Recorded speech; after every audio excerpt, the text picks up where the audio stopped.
This video is brought to you by Raycon.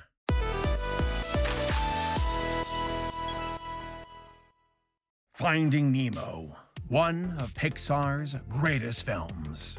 It's a story about conquering your fears, about coming face to face with traumatic events from your past and preventing them from controlling your future. And above all else, embracing life and having faith in the ones you love.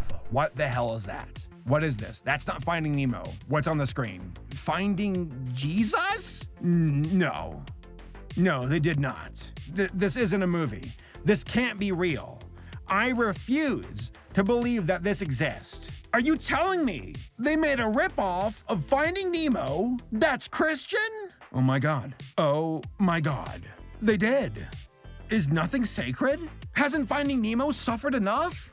I mean, there's like 20 ripoffs of this movie already, and most of them are garbage. But this, this is a new low. I'm talking bottom of the ocean low, like the Mariana Trench.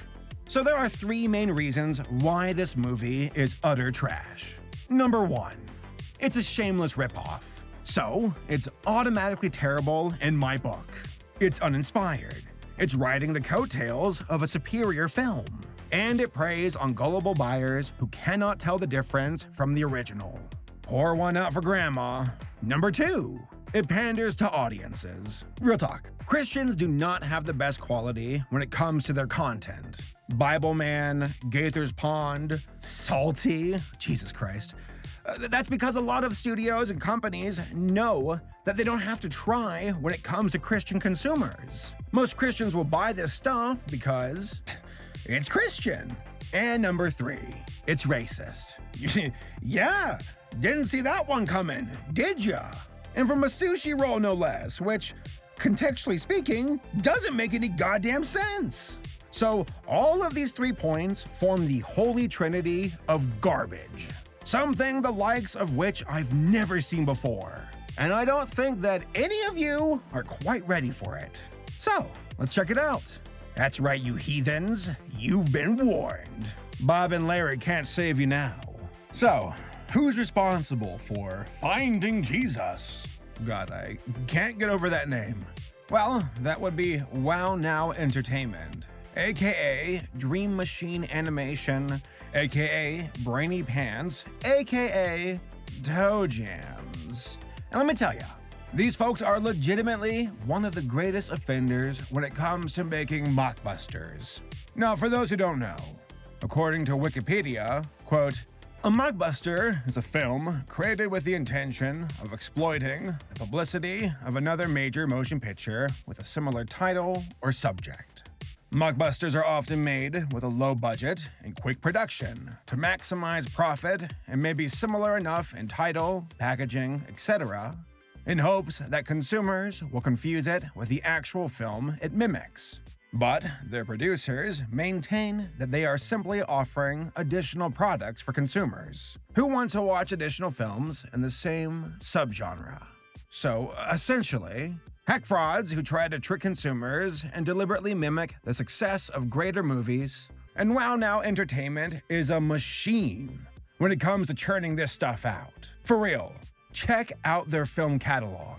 It is absolutely shameless. They rip off Kung Fu Panda multiple times. There's one for a chicken, there's one for a baboon, there's one for a dragon. They also rip off Finding Nemo all the time as well.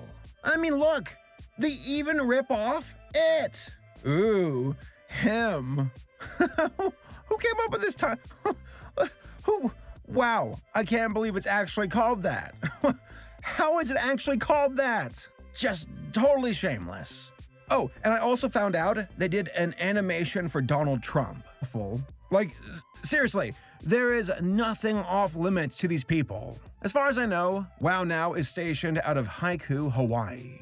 But I have no idea who runs the company. It's very cryptic, and I think that's intentional. Also, most of the movies are directed, written, produced, and recorded by the same people.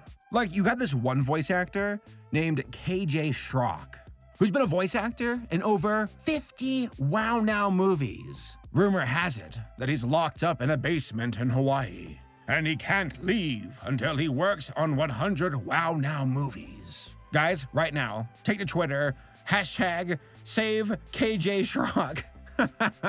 But yeah, Wow Now is a titan of the mockbuster industry, and they take aim at Finding Nemo all the time. I genuinely can't think of a movie that's been ripped off more than it. Like maybe Kung Fu Panda? And even then, it's pretty close. Oh, by the way, if you want to know more about Finding Nemo ripoffs, go check out my other video, where I look into the disgusting realm that is this shameless schlock. There are so many of them. But for now, let's dive into the abyss that is Finding Jesus. How is that title real? I mean, look at the poster. God has truly abandoned us. All right, so what's the movie about? Actually, I don't think it's fair to call it a movie. If anything, it's more like 3 or 4 episodes of a cartoon combined into one. And for all I know, that might have been the case. Like, there are legit moments in the film where the narrator resets the story and just introduces a new lesson for the characters with no continuity whatsoever. So our 2 main characters are Joy, the mutant eyeball fish who can't look into the camera, and then Muggles, which I don't know if that's a Harry Potter reference.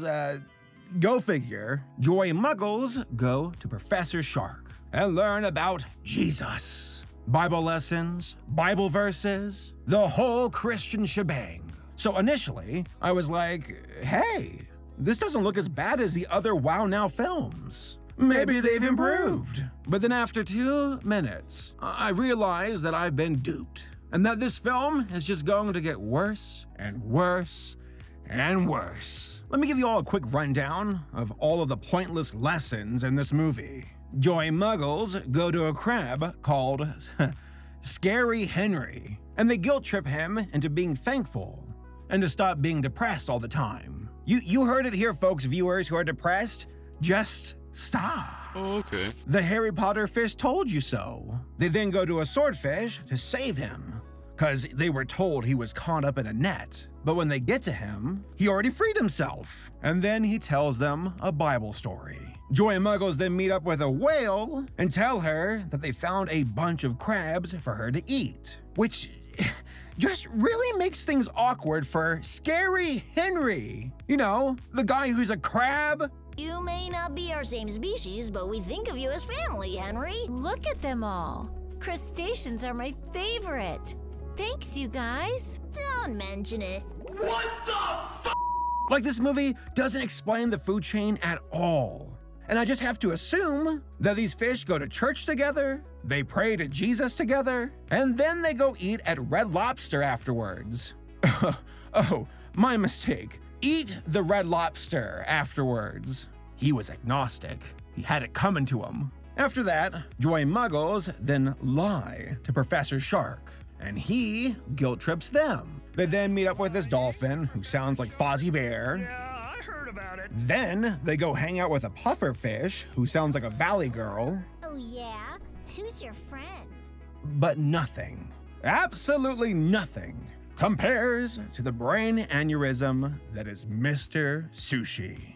Now, when they first mentioned Mr. Sushi, I thought, oh, it's an ironic name for a fish. Huh, that's kind of funny. But then you see him, and you just kind of die. It's a literal piece of sushi, made of fish, with fish eggs on his head. What? And then you hear him talk.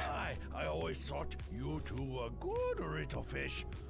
Double what? I wasn't ready for this. I wasn't ready for a racist-sounding sushi roll floating at the bottom of the ocean, preaching Bible lessons to Christian fish. How is it even a sentence? What am I saying? How is this even actually a thing? What is this movie?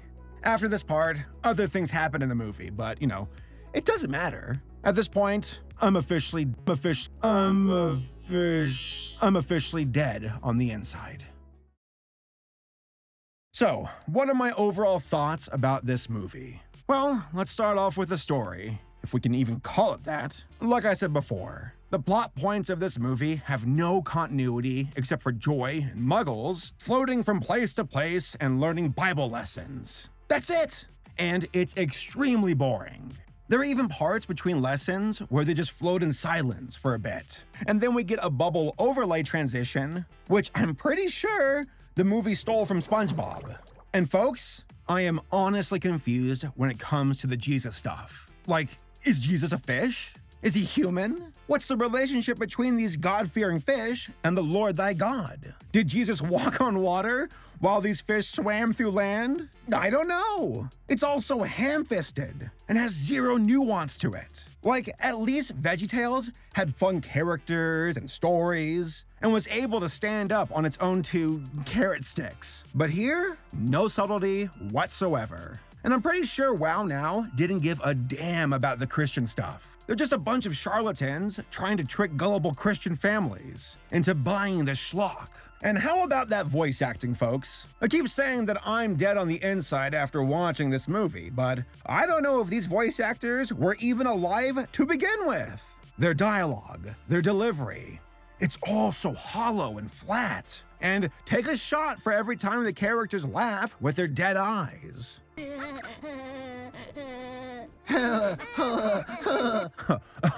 Oh, and I didn't even mention how Professor Shark sounded like Bane. If I take you out of the water, will you die? He can't breathe. And if he can't breathe, well, All of it sounds so sarcastic and insincere. I kept asking myself if this movie was for real. Like, is this a joke? Because it honestly feels like one from Rick and Morty or The Simpsons or South Park. But no, it's real. This movie had the objective of being Christian, but with fish. And racism. Like, I seriously can't get over that sushi guy. What the actual hell was that? Was he just a character model that they had on standby and then they threw him into the movie? Or was he specifically made for the movie? I'm guessing the former of the two. But honestly, who can say when dealing with a fever dream like this? And finally, there's the animation. Again, there was like 10 seconds at the start of the movie where I foolishly thought WoW Now actually improved and was attempting to be better on the visual front. Admittedly, these models do look better than previous WoW Now films. But after a few seconds, it becomes abundantly clear. Oh, that's all they can do. They look left, they look right. They look up, they look down. They float, and that's it. That's all they can do. Like, the models don't look terrible. They just have an incredibly limited range. The same movement, the same floating, the same eye movement over and over and over. It gets so repetitive. They even use the same movement of the fish coming into screen twice within the first 5 minutes of the movie. And it is boring. Like, I don't know how anybody could sit through this film and actually enjoy it. It's like something that Ned Flanders would buy for his sons. So in conclusion, Finding Jesus is the worst. Why did I sing that? It's shameless. The plot and the lessons of the movie don't make any sense. The Bible stuff feels slapped on and only panders to gullible Christians. And the voice acting and dialogue are genuinely grating. Like, it is a challenge to listen to these soulless fish talk about Jesus, which is kind of ironic. Jesus is up in heaven like, hey, why are y'all talking about me? You guys do realize you don't have souls, right? So, to no one's surprise, I do not recommend this film. It's not good bad, it's just bad. Like, really, really bad. And if the overall purpose of this movie was to win people over for Christ, then I'm pretty sure it did the opposite of that. And most of the kids who watch this movie will be sitting there thinking, there is no God. And if there was, this movie killed him. But don't worry, folks, I got your back. Where the Christians let us down, the Jehovah's Witnesses will not. Just kidding, they absolutely will. Let's go in service!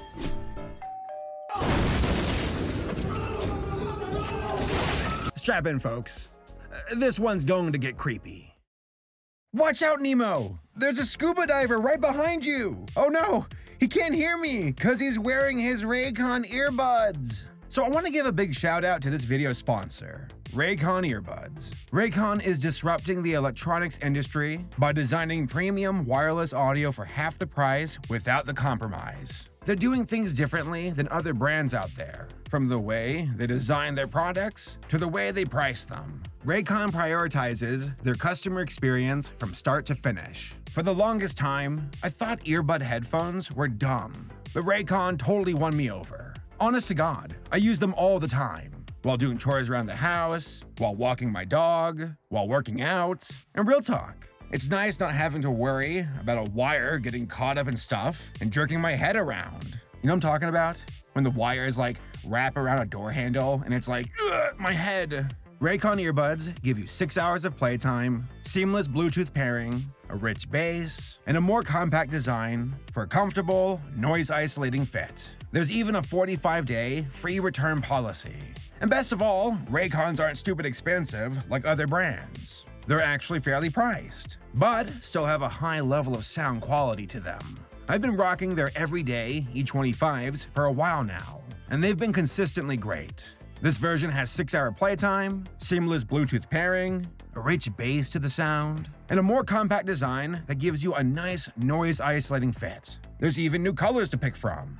Oh, and get this, Raycon was founded by Ray J and other celebrities, such as Snoop Dogg, Mike Tyson, J.R. Smith, and these guys are obsessed with Raycons. So click the link in the video description down below and go to buyraycon.com/saberspark to get 15% off your Raycon purchase. Again, I legit use these earbuds and I really like them. They get the job done for me and I highly recommend them.